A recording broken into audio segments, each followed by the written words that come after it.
Hi sailors, and welcome back to the podcast here on explorenorth.no. I'm your host, Jon Amtrup.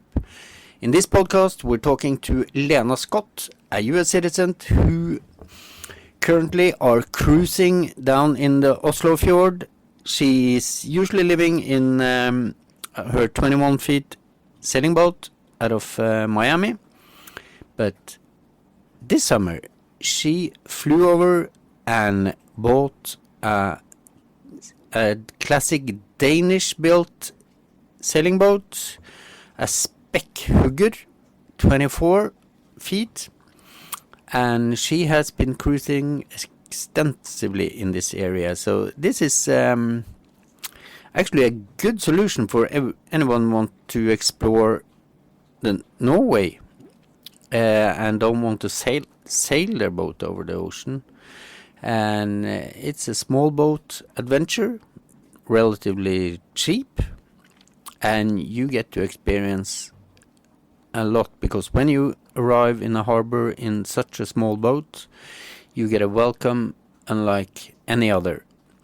So please listen to this podcast and be inspired.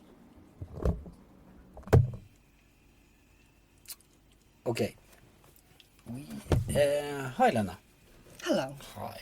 Can you describe where you are right now? I am currently aboard Pytheas, and we are docked at liveaboard, the Oslo Sailing Club here in Oslo. It's a very sweet little island with a great restaurant and wonderful personnel. And I'm very much enjoying it here. Yeah, because you're here sailing alone around in this beautiful little boat. I am. Yeah. What kind of boat is it? So Pytheas is a Spekkhugger, a 24-foot boat built by a Danish company, and is a 1974 model. I've read that they started building them in the 60s and that they're still building them today. And he seems to be a very popular boat. I get a lot of attention when I go different places, especially at Hanko, where the racing sailors are. They really enjoyed seeing the Spekkhugger. Yeah. And it's known for both seaworthiness and speed, this boat. Yes, Yeah. it is, yes. I've seen videos where they've taken this boat across the Atlantic, and I'm sure that it could go. I'm not sure if I can do it, but I'm sure the boat can make it. Yeah. Yes. Okay, let's try to start with some beginning at least. Why did you end up here? It's a wonderful story. And I'd have to summarize it, I think I would call it a love story. And not about another person. It's actually all about me and my journey and my adventures. But I'm a sailing single, and there's a Facebook group called Sailing Singles, which I'm a member of. Through that group, I met my dear friend, Mikkel K., who lives here in Norway. In January 1st of this year, we started chatting, and we love to talk about sailing and sailboats. And I became very intrigued with the Norwegian people and the country of Norway, especially when I went online and I started looking at videos and pictures of this country, and it just seemed so beautiful. So I was hoping that I could come and visit this country someday, and I kept being reassured that it was very expensive here. That it may just not be very feasible to come and visit. But I currently live in Key West, Florida. I've lived there for 16 years now, and Key West, Florida is very expensive. So the expensive part didn't really deter me. Okay. But that being said, it would be a very expensive trip to come here. So in my conversations with Mikkel, it came up that boats are very cheap in Norway. Or I've never seen so many boats in my life. So I think that could be the reason why they're cheap in Norway. There's so many of them. In Florida, we have hurricanes on a regular basis, and I think some boats get destroyed, and so there's not as much availability there, and the prices are higher. Yeah.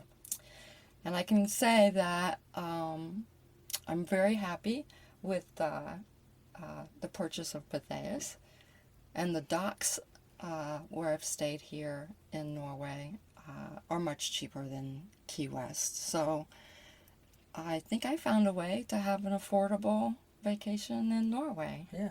Because you got Michael's help to buying this boat. Yes, he was very instrumental. Yeah. And once I came up with the idea, and I planted the seed, I tested Mikhail. I was like, is this a feasible idea to purchase a boat in Norway, and then I could sell it when I leave, and that would be a super, very reasonable vacation time in Norway. Yeah. And he was intrigued by that idea, and he thought that it would probably work out.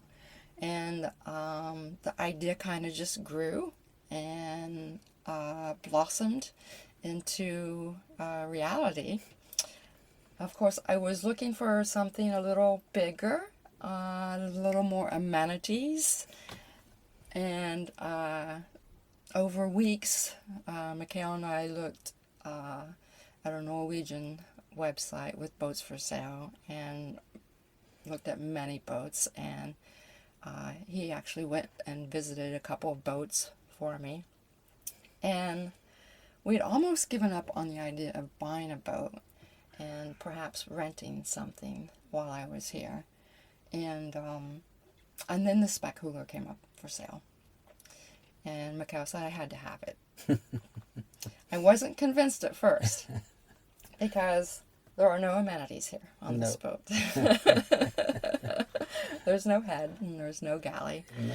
So, and it's a little bit smaller than I had hoped for, but he told me it was iconic, and I started looking at it, and I fell in love with this boat. I fell in love with this boat, and I agreed with him 100% that I had to have this boat. Cool. And I have no regrets about that at all. It's been so much fun. So much fun. I have literally done more sailing probably on Pytheas than I have done in my 13 years of being a sailor. Much. Yes. Right. Yes, it says a lot because I've actually done a lot of cruising. Yeah. Up and down, from Key West to Maine. Yeah. Twice. So Right. in Bahamas, many weeks in the Bahamas. So, but I get to sail this boat more often than I get to motor. So it's wonderful. Nice. Where did you pick it up? So the boat was located in Gjeving. Mm-hmm. When I got here. So I had to, and Mikhail was instrumental, of course, in getting the boat prepared for me because it was on the hard, and so it needed to be prepared to be put in the water. Step the mast, paint the bottom, do the rigging, everything. He did all of that for me before I arrived. And I arrived July 17th, I believe, from Oslo, and I took the train to Sandfjord, yeah. Sandfjord, where I met Mikhail, Yeah. and that was the first time we got to meet, and it was absolutely wonderful. And we drove his car from there to Gjeving, and spent 2 days getting this boat ready to go. Right. And it had to be out of the dock on Thursday. I arrived Tuesday. So we literally spent every waking hour working on getting the boat ready.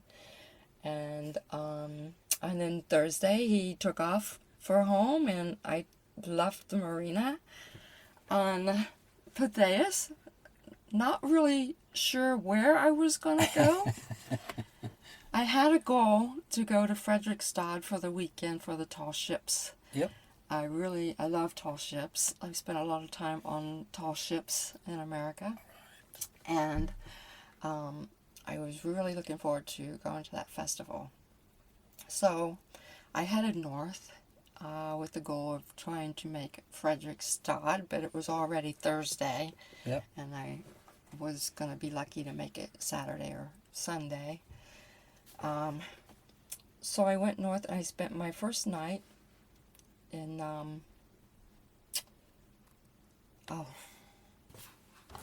forget the name.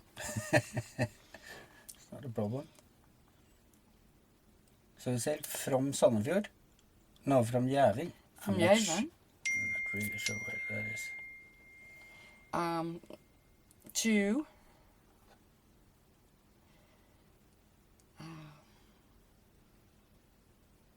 This is your chart plotter you're looking at now. yeah. Yeah. Well, no, this is just Google Maps, right? Okay. I plotted everywhere where I have been on Yeah. Pytheas. Resor. Oh, you went to Risør. Yes. Right. Yeah, that's And a nice town. Yeah. Well, I didn't go to the town. I anchored out for the night. Oh. And had my first issues with the boat. Okay. Well, not with the boat, with my unpreparedness. So I had forgotten to get an adapter for my computer for Norway, Yeah. and what I had didn't work. And I got held up at the airport in Oslo. It took about an hour to go through the passport inspections, and Mikael was already waiting on me, so I was hurried once I got through customs. Yeah. And forgot I was going to pick up an adapter at the airport, and I completely forgot. Yeah. So here I was at anchor, and my phone died, and I didn't have any way to charge it. And my phone is my navigation aid. Yep. There was no GPS aboard Pytheas. So I anchored out in this beautiful anchorage, and there were several boats anchored there. It was July, which I think is vacation season for many Norwegian sailors, and there are many people on their boats at that time. So I just settled in for the night, and knew that there were a couple marinas nearby, and I thought, well, in the morning I will go find the marina, perhaps ask directions to the nearest marina, and see if I can go shopping for an adapter. I was a little worried, but not too worried. No. And then that evening, the neighboring boat, they were having a little party on board, and they invited me over. It was a man and his children were on board, and they were celebrating the week together, sailing. Yeah. And very wonderful, very nice people, wonderful children. And I agreed to come over and asked if he would charge my phone for me, Yeah. which they were very happy to do. And during the night, during the conversation, this gentleman realized that I was using my phone as navigation, that I had no chart plotter or anything. So he gifted me this charger, this battery pack. Oh, that's a nice man. Yes, it was a wonderful gift, and it was so generous, and it was just what I needed. Yeah. So the next morning I was able to continue on my journeys. I took off that morning, and I headed north, and the wind started blowing. But before the wind started blowing, the seas started building. Yeah. The swells got to be about 7 feet. Pytheas was handling it wonderfully, but I was a little unsettled. And then as the day went on, the wind got stronger. So I ended up basically getting blown in to Jomfruland. Ah, yeah. And my phone had died, and my battery backup had died, and I had to ask directions again to get to the nearest marina. Yeah. And of course, all the Norwegian people that I have met here have been wonderful, lovely people, and very helpful. So I flagged a boat down and said, "Can I follow you to the next marina?" And they were headed that way, and I followed them in. And I got a spot at Jomfruland and stayed there until the wind died down. Oh, Jomfruland is very nice. Did you have a It chance was- to check out the It was island? wonderful. Yeah. Yes, I spent 3 or 4 days there, Oh. wandering the island. Yeah. I just felt blessed to have been, Yeah. marooned there. Yeah, because I think sometime in my childhood I was on that island, but I always passed it back and forth, never Yeah. stopped. Oh, But this summer I stopped twice, good. and I think, it's a really nice island. It with was all really the nice. walking and the beaches, and Yes. yeah, Yes, the restaurant there was wonderful. I ate at the restaurant every Yeah. day. yeah, And the ferry is right there. Yep. So I took the ferry to Kragerø, and I walked uphill to the power store Yeah. and got everything I needed to charge my laptop and my Right. phone. good. So after that, I was set Yeah, navigation-wise. nice. So yeah, this has been a wonderful journey. Yeah. That's the good thing about don't having a kitchen on board. You get to eat at the I get restaurants. to eat at the every day. restaurants. It is. Mikhail has set me up with everything that I need, from paper towels to pillows to coffee maker. So Ooh. I get my coffee every Yeah. morning, but then I go to the restaurants and then enjoy a wonderful meal. Yeah. Nice. How is our coastline compared to what you're used to in Florida? It is very different. Okay. Extremely different. So I started sailing after I moved to Key West from Ohio, which is, landlocked. That's gone left. Yeah. No sailing done there. So so most of my experience is the Keys in the Bahamas. And very shallow there. Shoals. Mm-hmm. Sandy bottom. Yeah. Mud. No rocks like you have here. We have a lot of rocks. The Yeah. rocks are very intimidating.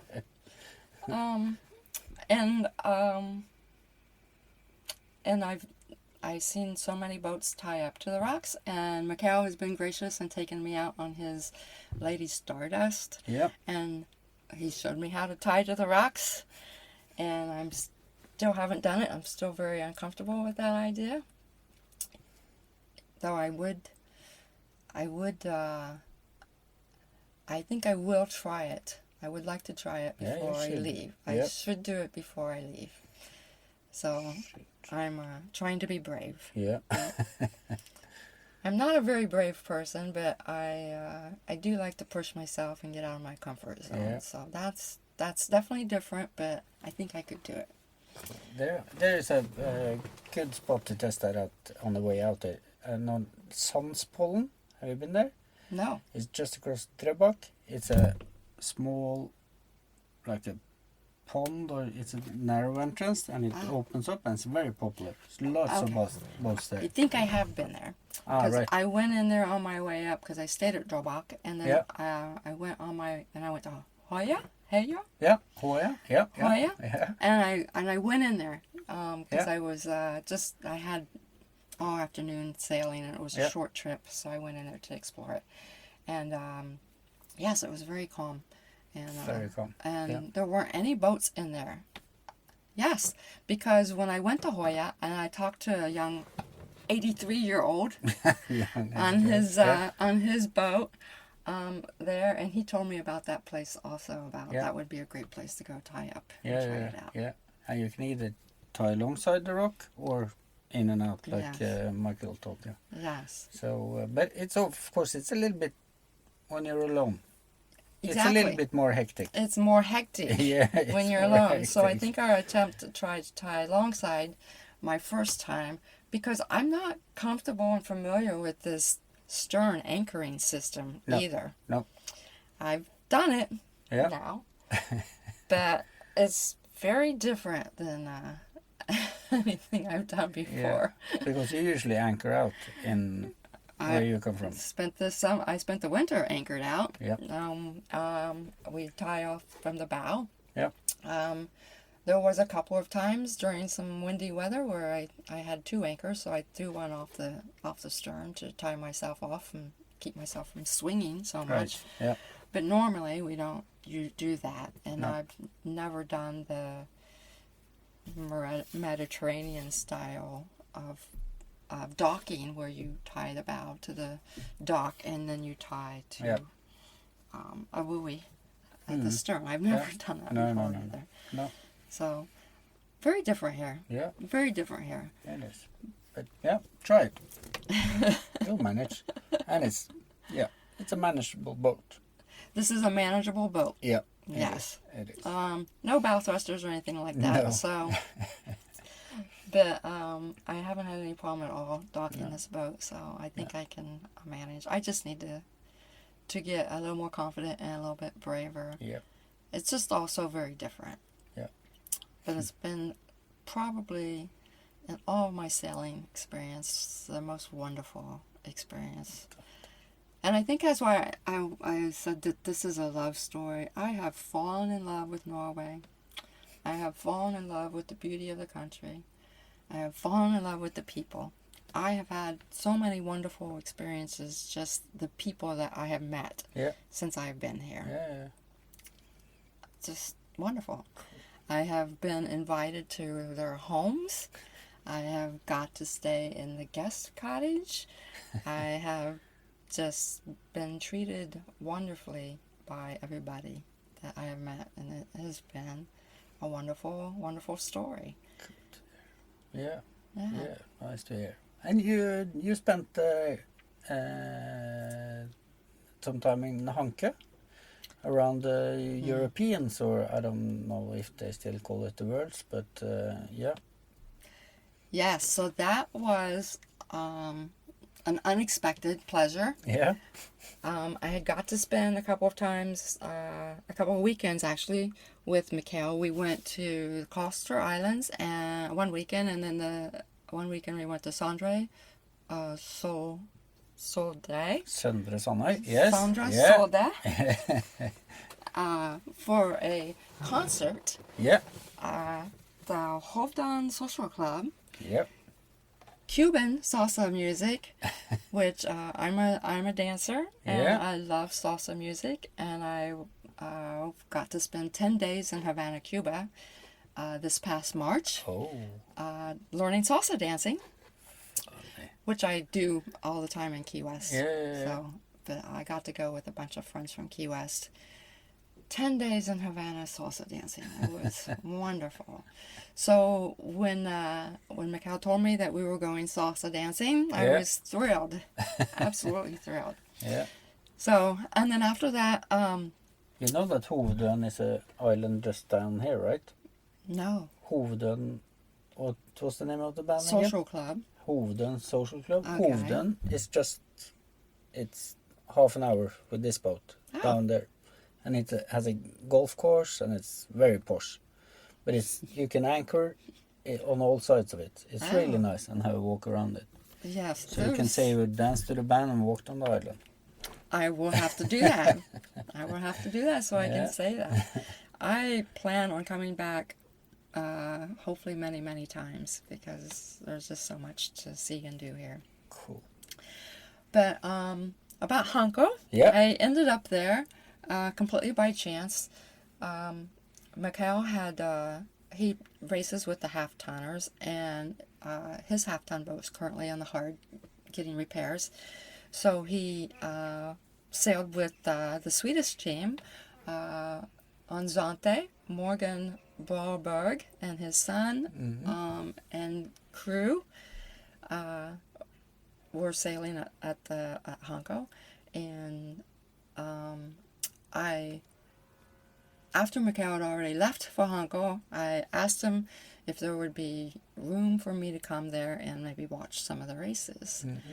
So he asked, and I got to tie alongside up against his Lady Stardust and spend 4 or 5 days there. Cool. Hanging out with the crew of Zante every Yeah. evening, and I got to go to the awards dinner, and I just had the best time of my life. And these people are just amazing. We're all friends on Facebook now, Yeah. and I think we're going to be friends for a long, long time. It was just one of the most wonderful experiences. I just feel blessed that I got to share that Yeah. with Mikhail and Katrina and the whole team of Zante, because it was so special, especially the awards ceremony and the dinner and meeting everybody. Yeah. And I think that was a very special event even for Oh, yeah. Norway. Yeah, it was. The Definitely. like a 50-year reunion of the Yeah, of the championship and the class. Yeah, yeah, it's a big event. a big event. Yeah. How did you like the yacht club? Oh, I love the yacht club. Yeah. Yes, they were very gracious also, Yeah. letting me tie up there, and I got to walk the island. Yeah, beautiful island. Beautiful island, Mm-hmm. beautiful yacht club, and I got to take the dinghy and go across to the grocery store. Yep. and meet some wonderful people there. and- Okay. Yeah. yeah. Cool. It's just wonderful how convenient Yep. Norway is. I understand that this has been a sailing country for thousands of years, but Yep. it's so wonderful to be a sailor and have access to everything that you need. Mm. It's very wonderful. We don't have that in Florida. You don't? We don't. You would think that we would. Yeah. And there is it is there to some extent, but it's not as easily accessible as... Because as it's in privatized, or It is very privatized, Yeah. very commercialized. Yeah. Yes. If you can enjoy Florida, but you're gonna pay for it right? everywhere you go. Yeah. And not as open and welcoming as Norway is. Okay. Unfortunately. Unfortunately. Yes. Yes. How did you enjoy the party culture at the sailing event? The partying? party. Partying. I'm guessing there wasn't just one party, because There was a party every night. every night. There was a party every night. I was pretty impressed with the Norwegians' ability to party till 2 and 3 a.m. Oh yeah. Drinking, eating, music, swimming until the wee hours of the morning. Yeah. And then getting up very early and going sailing all day long. Yeah. It was just strenuous. And they're doing it all again the next night for multiple days. Yes, impressive. The Norwegians are very tough in many ways. Yeah, that's good party stamina in the sailing community. It is definitely. Yes, It's part of the fun. yes, Yeah. I can vouch for that. Yes, I'm not a big partier myself, but I definitely enjoyed watching the ceremonies. Yeah. Yes. I think I managed to stay up till about midnight the night of the award ceremony. Right. So I tried to participate. Yeah, that's good. Thanks, nice. So, and then you decided to go sailing to here, the capital. Or Well, yes. did you do some more? No, you went to Søndre Sandøy for the. That was after the championship, wasn't it? No, that was the weekend that the championship started. Ah, right. And then from there, I went to Hanko. Yeah. And then from Hanko, I just came north. And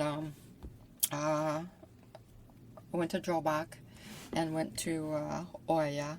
And I was going to travel a few more places before I landed in Oslo.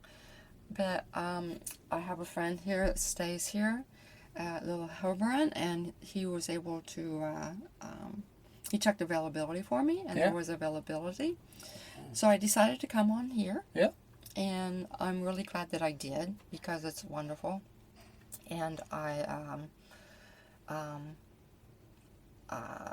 amenities are necessary. Yeah. Staying on Pytheas. Yeah.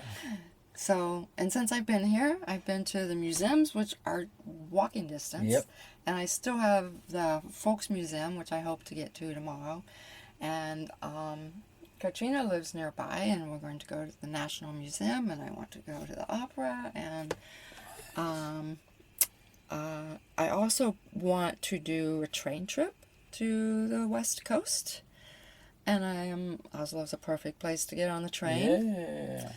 And I also, believe it or not, have a friend from Key West that is here. Right. He is married to a wonderful Norwegian woman, and Yeah. they come to Norway every summer. And they spend their summers in Henningsvær. Oh, Lofoten. Yes. Yes. Which I would love to get up there, but I had completely forgotten about his trips to Norway every summer, because it's been about 10 years. We used to work together in Key West, but it's been about 10 years, and I've seen him rarely in the last 10 years. But when he found out I was coming to Norway, he reminded me that he came here every summer, and so I didn't get to Henningsvær to see him, but he's in Halden currently. Right. So I'm also going to take the train to Halden to see a familiar Key West friend Yay. In Here. Halden. in Halden, Norway. Yes. That's where the Key Wests go. Yeah.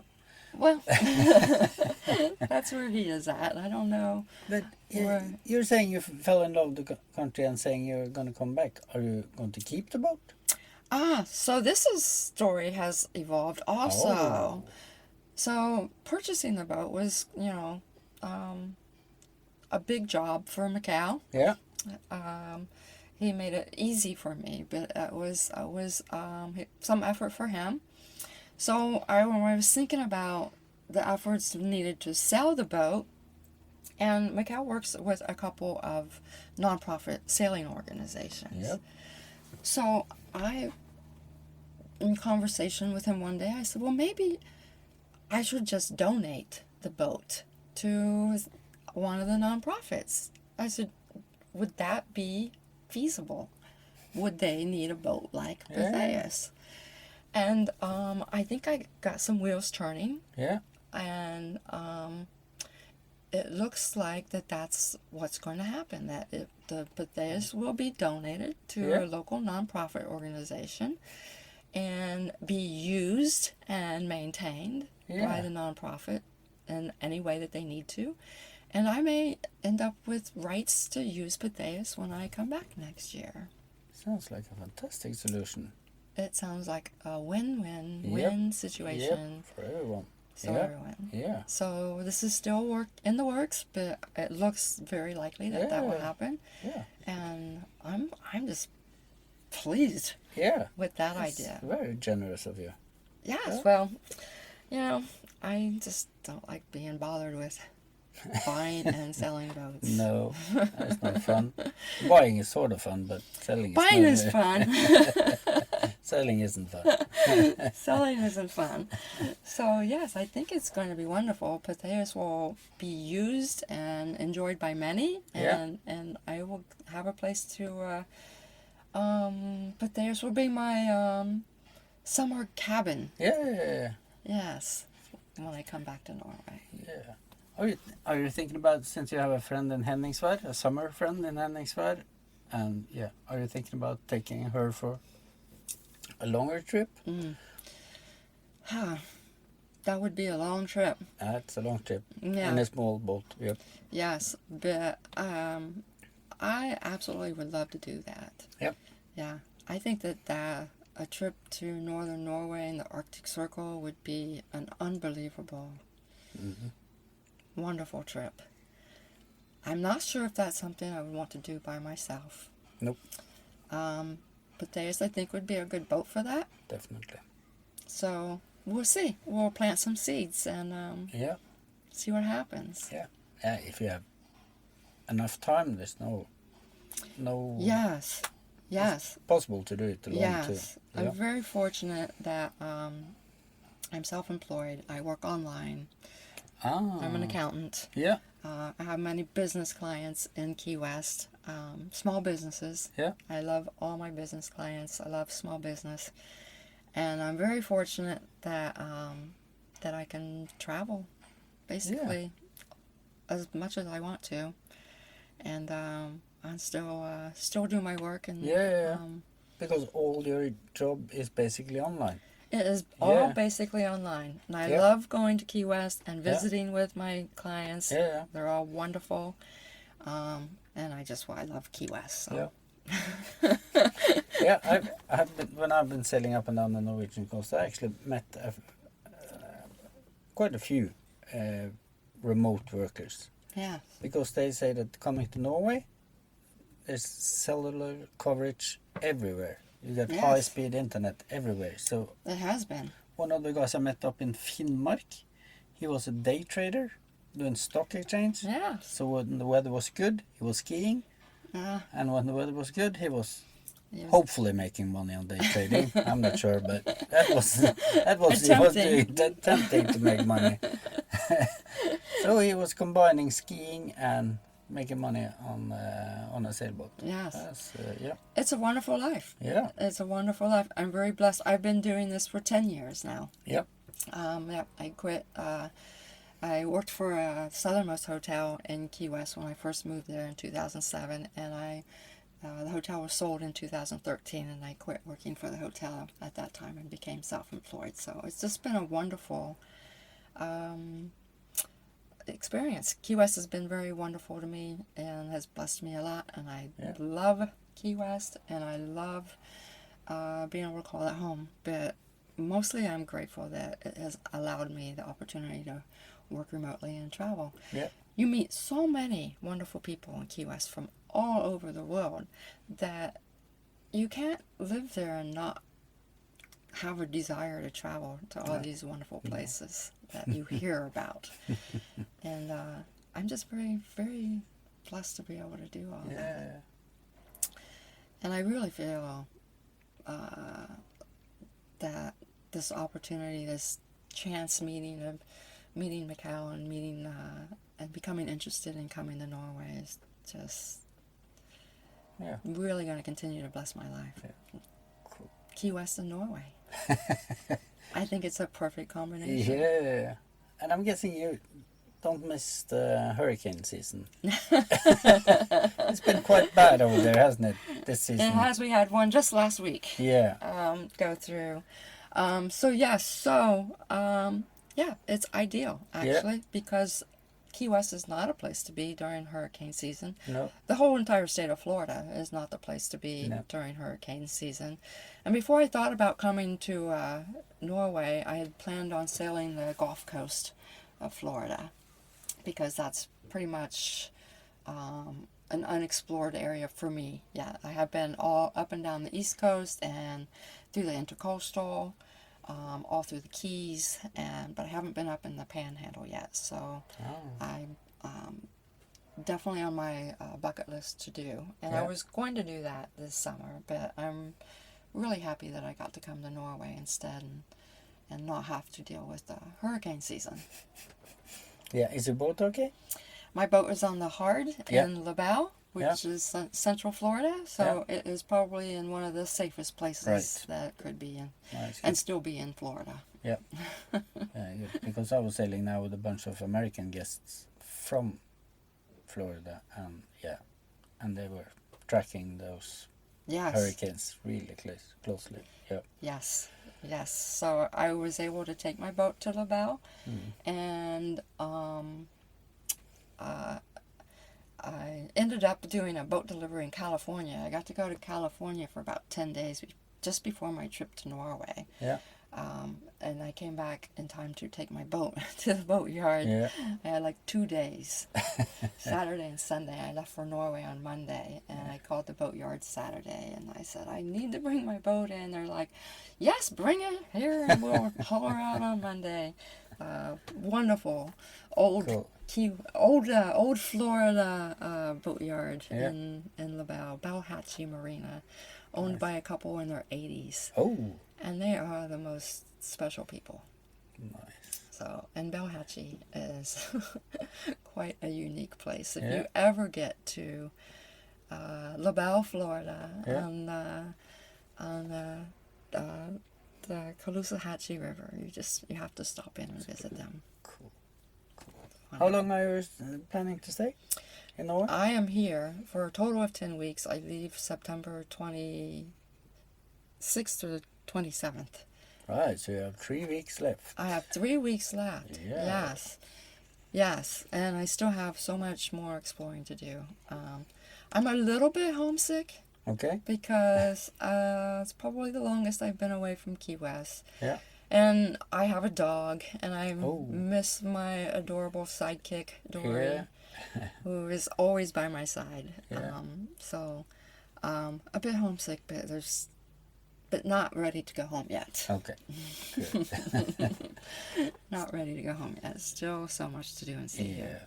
Cool. So your plan is to leave the boat in Fredrikstad then, if it pans out with the donation, I guess. The Fredrikstad area, Mikael has dockage Løkkenvika. Løkkenvika in Sarpsborg. Yep. Yes, very remote area there. Yep. Not even any buses. So No. difficult for me to stay there. Yeah. But I'll return the boat there. Right. And then from there, I'm not sure where he'll end up for the winter. No. But Mikael will take care of all of that for me. Yes. I hope Mikael gets the opportunity to do some sailing on Pytheas because he likes fast racing boats, and I think he would enjoy some time sailing her. Yeah. Nice. And so your plan is to just travel slowly towards Løkkenvika then? And see what you can explore on the way. Yeah.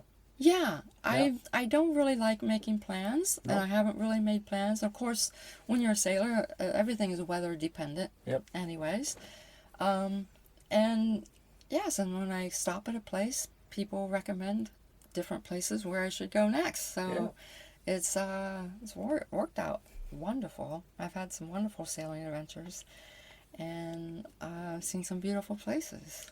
Yeah. So it's been a good plan and it's worked, so I'm just going to keep on doing that.